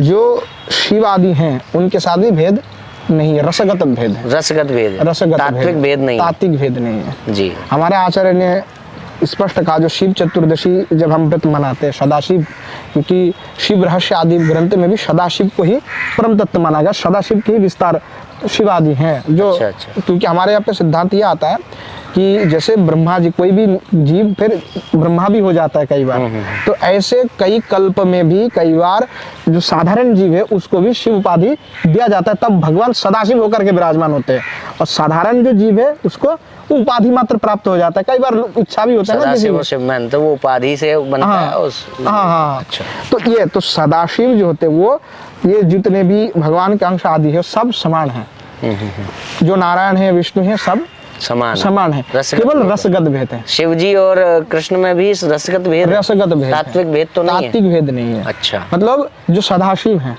उनके साथ समान ही है। अच्छा। महाविष्णु के अवतार ही बताते, सदाशिव आदि एक ही है, केवल रसगत भेद है। मतलब श्री जुगल सर का लीला विलास कर रहे हैं। तो इस्कॉन के द्वारा जो ये किया जाता है कि नहीं तात्विक भेद है इनमें, तो ये तो फिर वो तो उनका अपना अलग भाव है, अब उनका ब्राह्मिक आइडियोलॉजी डालने के लिए कि एक ही स्वरूप तक सीमित हो जाए ना, वो तो अपना, वो तो मैं क्या बोलूँ, कोई रोज किसी को दाल खिलाया जाए तो वो कहेंगे कि दाल ही सबसे परम पवित्र श्रेष्ठ है। वो तो अपनी बात है। देखिए भगवान हमारे यहाँ पे तो अनंत गुणधारी है। जी जी जी जी। तो अनंत गुण के अनंत उनके लीला है। अनेक स्वरूप में भगवान आविर्भूत होते हैं। देखिए मैं तो मानता हूँ एकम सत विप्रा बहुधा वदंती, जी सत एक ही है, विप्र उसको बहुत प्रकार से बोलते हैं। बिल्कुल बिल्कुल। तो हमारे यहाँ पे जो नारायण आदि है, भगवान शिव आदि है, उसके साथ में रसगत भेद है। परम तत्व हम श्री कृष्ण को ही मानते, बाकी सब उन्हीं के ही विस्तार हैं, उन्हीं का ही विस्तार, उन्हीं के ही विस्तार हैं। अच्छा अब एक बात आती है कि सब कुछ हो जाने के बाद इस्कॉन के द्वारा एक प्रचार किया जाता है कि बाइबल के द्वारा प्रतिपादित होने वाला जो क्राइस्ट यहोवा, जीसस क्राइस्ट नहीं, ये बात और पकड़ लेते हैं लोग कि हम जब क्राइस्ट कहते हैं नहीं जीसस क्राइस्ट, और तुम कैसे कह रहे हो। तो क्राइस्ट की बात कर रहे हैं, यहोवा की बात, कि बाइबल का जो ईश्वर है और कुरान का जो ईश्वर है, उस ईश्वर के साथ इस्कॉन कहता है कि कृष्ण और वो जो कुरान का ईश्वर है, बाइबल का ईश्वर है, ये तीनों एक समान है। तो इस बारे में गौड़ीय वैष्णव संप्रदाय का क्या मत है? जो ऐसा मानते हैं वो नितांत वज्रमूर्ख है। अच्छा, ठीक है। जो भी अल्लाह को या क्राइस्ट को या दूसरे यहोवा आदि जो भी है जी, कृष्ण के साथ तुल्य करना, इतने मूर्ख लोग हैं जो तुम शिवादि के साथ जब तुलना करने में तुम निंदा कर देते हो। जैसे कि हमारे भक्ति रसायन सिंधु में भक्ति के 64 अंग में स्पष्ट लिखा हुआ है कि देवता की निंदा करना अपराध है। कोई भी देवता का, स्पष्ट, चाहे कोई भी हो जी। अगर कोई देवता का अपराध करते हैं तो ये अपराध है। देवता आपसे श्रेष्ठ है, आपको उनको प्रणाम करना पड़ेगा। आकाशात पतितोपयम यथा गच्छति सागरम सर्वदेव नमस्कुरु केशवम प्रति गच्छति। सभी भगवान की विभूति हैं जी। तो आप देवता की निंदा नहीं कर सकते, स्पष्ट बात है। तो जब हमारे हिंदू और सनातन शास्त्र में कोई यहोवा, ये क्राइस्ट, अल्लाह, इसकी कोई जिक्र है कहीं पे नहीं, ना कि हमारे कोई आचार्य ने इस प्रकार की कोई बात कहा है। अभी तो हमारे आचार्य ने तो स्पष्ट कहा कि जो वेद विरुद्ध मत है वो ग्रहणीय कदापि नहीं है। तो ये जो मत है वो सब वेद विरुद्ध है, तो वो तो कभी हो ही नहीं सकता। और हमारे जो आचार्य ने जितने भी अवतार के लिए शास्त्र लिखे, लघु भगवतामृत में अवतार के लिए जितने भी अवतार हुए उस विषय में लिखे, तो वहाँ पे उन्होंने कभी भी इस प्रकार की कोई बात ही नहीं कहा कि मोहम्मद जो है शाक्तावेश अवतार है। ये इनके प्रोपेगेंडा खुद के बनाए हुए हैं। अच्छा, ये कोई अवतार नहीं है, शाक्तावेश अवतार और ये सब मूर्ख की बात है। ये कोई आचार्य नहीं, ये उनके मैसेंजर थे ना ना ना, और ये उनके पुत्र थे, मैसेंजर, सन ऑफ गॉड, कुछ नहीं है, सब झूठा है। जीसस क्राइस्ट के लिए सब मूर्खता है, कुछ नहीं। अच्छा, इसमें देखिए मैं, ये तो हम लोगों को मालूम ही है कि वो जो है वेद विरुद्ध आइडियोलॉजीज है। उसका कारण क्या है बता दूं मैं थोड़ा सा। जी जी। उसका कारण है कि जब पाश्चात्य देश में प्रचार करना तो क्राइस्ट को थोड़ा सा मान लेंगे तो वहाँ के लोग थोड़ा सा प्रेम करने लगेंगे, तो प्रचार के करना है उनको, तो इसलिए उनको लपेटे में लेना है। तो इसलिए ये सब झूठ मूठ फैला करके उनको झूठी है वो। और दूसरी बात ये है कि अगर ऐसा करना भी है तो फिर जब अपने शिव के देश में जब प्रचार करना है तब क्यों नहीं सोच रहे हो कि शिव के लोगों को लपेटने के लिए भी यही किया जाए? नहीं करेंगे, तब नहीं करेंगे, शिव के लोगों से डर नहीं लगता है। हाँ, डर नहीं लगता है। अच्छा, इस विषय में कई बार ये जो इस्कॉन के लोग हैं मुझसे कुतर्क कर चुके हैं कि भाई कुरान और बाइबल पूरी तरीके से वेदों से भिन्न थोड़ी ना है, वो कुछ पार्ट है जो वेदों से भिन्न है।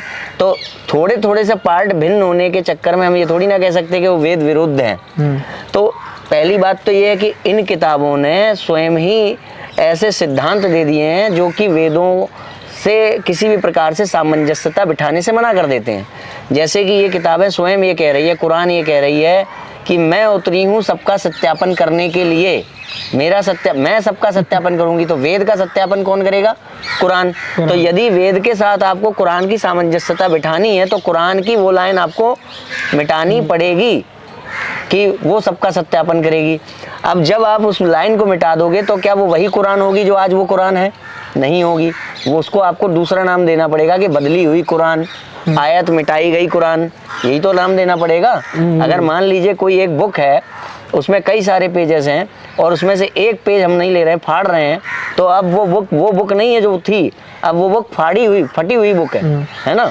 तो पहली बात तो ये आ गई। दूसरी बात ये आती है कि अगर थोड़े से अंश के कारण दो चीज़ों में हम एक मान लेते हैं तो फिर थोड़े से गुण तो जीव में भी ब्रह्म के हैं, फिर आप क्यों उसके पीछे भागते हो, है ना। मनुष्य में भी भगवान के कुछ गुण हैं, तो आप मनुष्य और भगवान को एक क्यों नहीं मान लेते हो? फिर शंकराचार्य को मायावादी क्यों कहने लगते हो? तो एक वो वाली बात एक आ जाती है कि आप विरोध क्यों प्रकट करते हो? जब आप दो चीज़ों में जरा से भी गुण मिल जाएंगे तो आप एक मान लोगे। तो ये उनकी एक मूर्खतापूर्ण कुतर्क रहता है कि वेद विरोधी आइडियोलॉजीज को और वेद सम्मत सिद्ध करते हैं, और वहीं पर शिव पुराण इत्यादि के द्वारा ख्यापित होने वाले जो भगवान हैं उनकी निंदा कर देते हैं। तो ये जो उनका कॉन्सेप्ट है कि थोड़ा बहुत उसमें, क्योंकि आंशिक समानता है कुरान और बाइबल में, इसलिए कुरान और बाइबल को वेद के समान और कुरान के ईश्वर और बाइबल के ईश्वर को कृष्ण के समान कहना उचित है। तो इसको आप कैसे देखते हैं? देखिए, सीधी सीधी इसमें तो स्पष्ट बात है जी। जब जो भी श्रीमद् भागवत महापुराण को हम परम प्रमाण मानते हैं, जी। गौड़ीय संप्रदाय में श्रीमद् भागवत महापुराण को मुख्य रूप से कहा गया है। अच्छा। तो श्रीमद् भागवत महापुराण में क्या कहा कि जो वेद में प्रतिपादन किया गया वो धर्म है, और जो वेद विरुद्ध है अधर्म है। जी।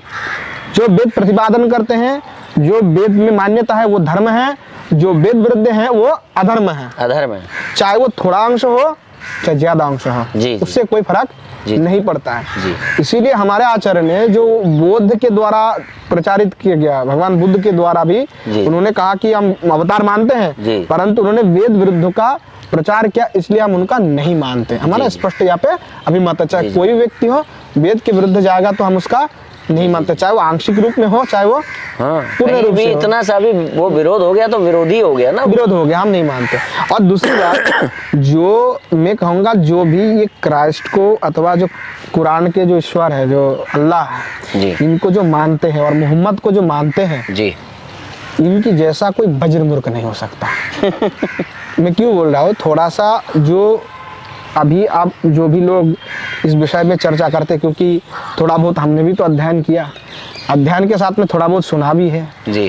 तो जो ये कुरान में जो कहा जा रहा है, जो चीज़ें बताई गई हैं, किसी भी प्रकार से वो ग्रहणीय होता ही नहीं है। जो सिस्टम, जो कल्चर वहाँ पे है बहुत भिन्न है, वो वेद से बिल्कुल मैं कहूँगा वो घृणित है, उसका कदापि ग्रहण नहीं हो सकता, मतलब व्यभिचार परिपूर्ण है। जी जी जी। ठीक है, तो ये जो व्यभिचार है, क्योंकि ये लोग व्यभिचार को ही धर्म मानते हैं, जहाँ व्यतिक्रम होंगे, व्यभिचार होंगे, इसी को ये धर्म मान के बैठ जाते हैं। जी जी जी। तो ये इस विषय में तो स्पष्ट बात है, इसको कोई प्रमाण हम लोग नहीं मानते हैं जी।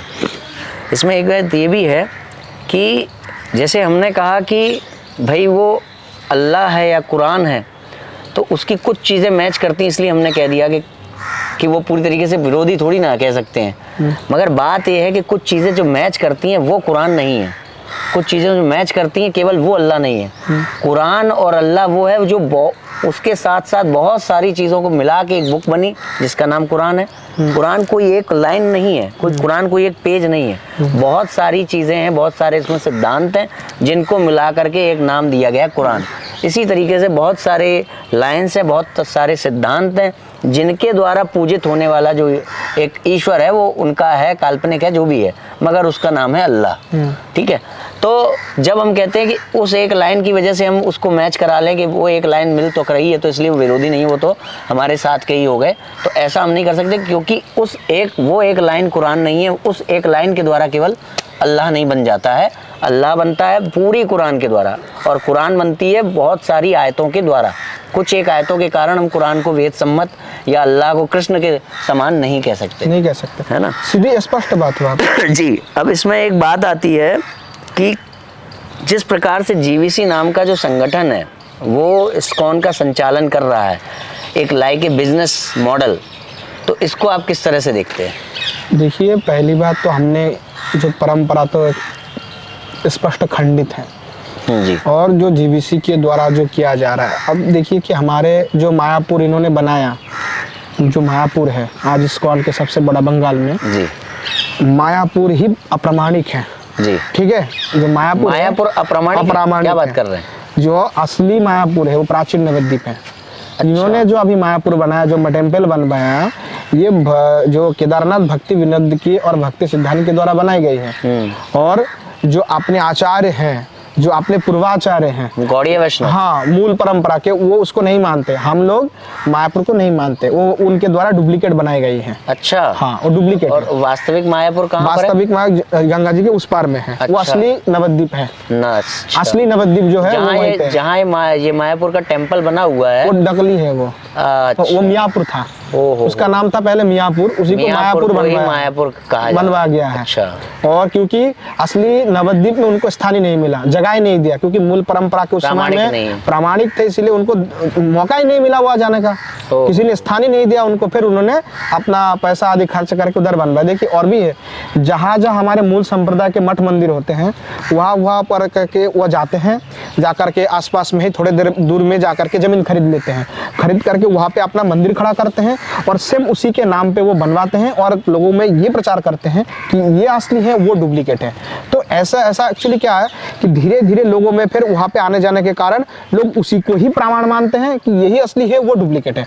अभी जैसे हमारे नित्यानंद प्रभु के जो जन्म स्थान है, वहाँ पे एक चक्रधाम, वहाँ पे भी इन्होंने मंदिर बनाया और भक्तों में ये प्रचार किया कि ये असली स्थान है, नित्यानंद प्रभु का जन्म स्थान, जबकि सालों से पुराना स्थल पहले से ही है। जैसे बंगाल में जहाँ पे नरोत्तम दास ठाकुर ने भी प्रचार किया, खेतोरी धाम उनका स्थान, और वहाँ पे मेन मंदिर के थोड़े से दूर में इन्होंने एक मंदिर बनाया और उसी को कहते हैं असली ये स्थान है और वो डुप्लीकेट है। तो जहाँ जहाँ असली स्थान है वो उसके आसपास में बगल में मंदिर बनवाना और फिर उसी को ही असली मंदिर कह करके ख्यापित करना, ये इनकी स्थिति है। और ये बाबाजी और मूल संप्रदाय से मिलने नहीं देते, इनके कोई किताब नहीं पढ़ने देते, कहते ये सहजिया है, ये असली परंपरा नहीं, इनकी किताब मत पढ़ना, इनसे जाके मिलना मत, इनके साथ कोई संबंध मत रखना, इनके जाके दर्शन नहीं करना, इसके मंदिर पे मत जाना। क्यों बोलते हैं? इसका कारण है क्योंकि मूल संप्रदाय के साथ जाएंगे, उनके साथ बैठेंगे, उनके साथ चर्चा होगी, तो फिर लोगों को सच पता चल जाएगा। सच पता ना चल जाए इसलिए ये लोग कभी उनसे मिलने भी नहीं देते। तो ये जो संस्था चल रही है, ये तो पूरा बिजनेस मॉडल है और कुछ नहीं है। क्योंकि जो इतने लोग हरिनाम ये करवा रहे हैं, मैं इतना ही मानता हूँ कि गौड़ीय संप्रदाय के सहारा लेकर के इन्होंने नाम का प्रचार किया। नाम तो इन्होंने प्रचार किया, परंतु नाम के विकृति भी किया और साथ साथ में धर्म का हानि भी किया, वेदादि शास्त्रों का, आचार्यों का इन्होंने विरोध भी किया। तो केवल नाम प्रचार इतनी ही ग्रहणीय है कि इन्होंने नाम का बड़ा प्रचार कर दिया, भगवान नाम का, इतना ठीक है। परंतु बाकी जो कृत्य है इनकी, वो कभी भी धर्मीय आचरण से युक्त नहीं है, ना मूल संप्रदाय के साथ वो युक्त है। तो पूरा के पूरा एक बिजनेस मॉडल खड़ा हो गया है। मतलब ये जो जीवीसी के द्वारा इस तरह से बिजनेस के तरीके से जो संचालित किया जा रहा है, और अगर उनको गौड़ संप्रदाय के, तो गौड़ संप्रदाय के जो आचार्य के ग्रंथ है, क्यों वो पब्लिश नहीं करते हैं? क्यों आचार्य के लेख को इन्होंने परिवर्तन कर दिया? भागवत जी की टीका तक इन्होंने परिवर्तन करके छापा। मुझे देखिए, मैं अपना बताऊं तो मुझे ऐसा इसमें कई बार दिखाई दे रहा है कि इसमें क्रिश्चियनिटी को डाल रहे हैं, जूइश फिलोसफी को डाल रहे हैं, इस्लामिक फिलोसफी को डाल रहे हैं, जिस कारण से उन्हें अपने नए ग्रंथ चाहिए, भले ही वो अपने को कहें हम गौड़िया हैं। हाँ, बिल्कुल सही बात। अच्छा, इसमें एक ये बात और देखने को मिलती है कि जीबीसी संचालित कर रही है, जीबीसी नियुक्त कर रही है, मगर एट द एंड हो क्या रहा है? कहीं पर सुनाई दे रहा है कि जो समलैंगिक विवाह हो रहा है, जर्मनी इत्यादि में ऐसा सुनाई दिया। अभी पटना में इनके मंदिर में ऐसा था कि वो जो एक अध्यक्ष था, काफ़ी वर्षों से था और काफ़ी वर्षों के पूर्व का उसका नग्न वीडियो आया सामने, और इस तरह की कई चीज़ें सामने आई कि भाई उसको बचाने के लिए वो गुटबाजी थी अंदर कि कौन, तो मतलब ये अप्रामाणिक रूप से तो कर ही रहे हैं कार्य, बिजनेस के तरीके से कर भी रहे हैं।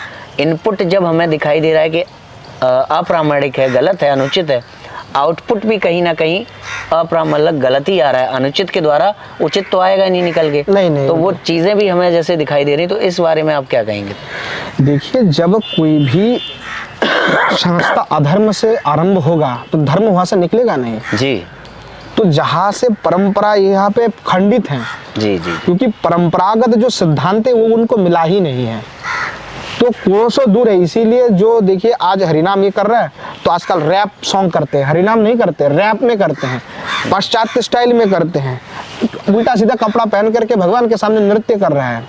तो ये जितनी सारी चीजें हैं ये बिल्कुल शास्त्र के विरोधी हैं, और जो भी इनके द्वारा किया जाता है ये गौड़ीय शास्त्र और वेदादि शास्त्र के विरुद्ध आचरण है। ये जो वृद्धाचार्य कर रहे हैं वो अपने हिसाब से मन मर्जी से कर रहे हैं। जी। और ये सब करने के कारण लोगों में एक ये भी फैल जाता है कि शायद गौड़ीय संप्रदाय ही वेद विरुद्ध है। जी जी जी, बहुत हानि हो रही है। ये देखिए मूल गौड़ीय संप्रदाय के जो आचार्य हैं वो बहुत ही विरक्त और निष्ठापूर्वक भजन करते एकांत होकर के। जी। प्रचार में उनका उतना उत्सुकता नहीं है, शिष्य करने में नहीं है, क्योंकि हमारे आचार्य ने कहा कि बहु शिष्य नहीं करना है, अधिक शिष्य नहीं करना है। तो जिसके कारण से अधिक शिष्य लोग कोई करना ही नहीं चाहते। जैसे रूप सनातन है, रूप गोस्वामी के एक ही शिष्य जीव गोस्वामी पाद, जीव गोस्वामी पाद के भी 2-4 ही शिष्य हैं। तो बड़े बड़े जो आचार्य हुए वो ज्यादा शिष्य नहीं किए हुए हैं। तो आज जो इनके माध्यम से ही गौड़ीय संप्रदाय की जो बहुत प्रचार हुआ, तो लोगों को लगता है कि गौड़ीय मठ और इस्कॉन ही गौड़ीय संप्रदाय है। प्रबुद्ध जनों में गौड़ीय वैष्णव की छवि भी कहीं ना कहीं संप्रदाय जो है वो छवि बिगड़ी भी है। छवि बिगड़ी हुई है उन्हीं के कारण, क्योंकि लोग कई बार आक्षेप करते हैं, क्योंकि जब कोई व्यक्ति कोई भी संप्रदाय प्रामाणिक जब वो इस्कॉन या गौड़ीय मठ की खंडन करने जाता है जी, तो उस समय में गौड़ीय संप्रदाय का भी खंडन कर देते हैं, कई बार मतलब आक्षेप भी कर देते हैं। मैं अपने ही बताऊं कि कई बार इस्कॉन से बात कर, इस्कॉन के लोगों से बात करते समय ऐसा हुआ है कि कुछ ऐसे तात्विक बातें हुई हैं जहाँ पर भाई अब वो इस तरह से प्रस्तुत कर रहे हैं सनातन धर्म को, तो उनको रोकने के लिए हर तरह का सिद्धांत वहाँ रखना पड़ता है। कुछ लोग ऐसे भी हमको मिले, मैं नाम नहीं लूँगा, मगर जिन्होंने क्योंकि वो इस्कॉन से बहुत ज़्यादा रुष्ट थे, तो उन्होंने कहीं ना कहीं इस्कॉन को उत्तर देते हुए कहीं ना कहीं कुछ ऐसी चीज़ों को भी छेड़ा जिसमें कि कुछ जिज्ञासाएँ बनाई। जैसे कि कुछ लोगों ने ये कहा कि जो चैतन्य चरितामृत है वो एक प्रामाणिक ग्रंथ नहीं है।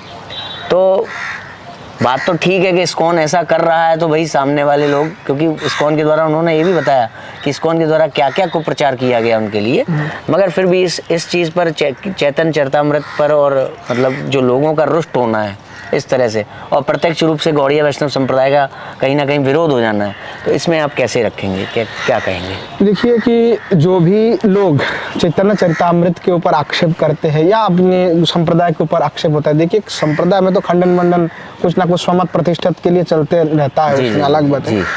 जैसे तुलसीदास जी ने रामचरितमानस लिखा, वो परम प्रमाणिक ग्रंथ है। जी जी जी। और गौड़ीय संप्रदाय में श्री जो हमारे कृष्णास कविराज गोस्वामी के द्वारा लिखा गया जो ये श्री चैतन्य चरितामृत है, वो भी हमारे लिए उतना ही प्रमाणिक है। अच्छा। जितना तुलसीदास जी के लिए रामचरितमानस है। अच्छा, तुलसीदास जी को ये लोग प्योर वैष्णव नहीं मानते? हम मानते हैं, वाले हम लोग बिल्कुल परम वैष्णव मानते हैं उनको। तो ये क्या, ये भी परंपरा विरोधी है? परंपरा विरोधी है। देखिए जो जीव गोस्वामी के पास पिताजी थे, एक धनबाद के अभी श्रीमान जी, उन्होंने कहा कि जो तुलसीदास जी का ग्रंथ है उनके 2 ही 3 कांड प्राप्त हैं, बाकी के प्राप्त नहीं है, तो हम उन्हें प्रामाणिक नहीं। ये तो बिल्कुल सरासर झूठ है। देखिए जो जीव गोस्वामी पाद के पिताजी थे, वल्लभ अनुपम भी कहते हैं उनका नाम, तो रूप सनातन के जो भ्राता है, तो वो तो श्री राम जी के भक्त थे। ऐसा है कि रूप सनातन ने उनको कहा कि तुम राम नाम छोड़ करके कृष्ण कृष्ण जप करो, हम तीनों भाई मिलकर के राधा कृष्ण की भजन करते हैं। अब क्या हुआ, तो जीव गोस्वामी पाद के जो पिताजी, उन्होंने कुछ दिन प्रयास किया, बाद में रोने लगे, कष्ट होने लगे, बोले कि हम अपने इष्ट को छोड़ नहीं सकते। तो फिर सनातन गोस्वामी पाद ने उनको कहा कि भाई हम तो तुम्हारा परीक्षा ले रहे थे कि तुम्हारा इष्ट में कितना निष्ठा है, कितना प्रेम है, तो जब तुम्हारा राम में प्रेम है तुम राम जी का भजन करो, कोई आपत्ति नहीं है। क्या बात। अब देखिए जो हमारे षड गोस्वामी के प्रधान गोस्वामी है, वो खुद कह रहे हैं कि तुम राम जी को तुम्हारा प्रिय है तो राम जी का भजन करो, और ये कहते वो परम वैष्णव नहीं है।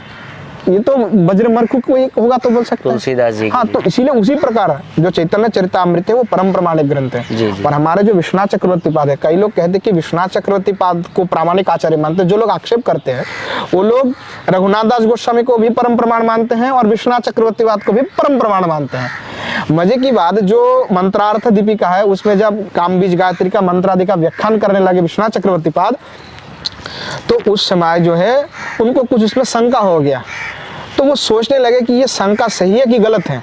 तो श्री जी ने सपनादेश दिया कि जो चैतन्य चरितामृत में कृष्णास कविराज ने लिखा वो 100% सत्य है और मेरी आज्ञा से कृपा से उसने लिखा है, इसमें कोई गलत नहीं है।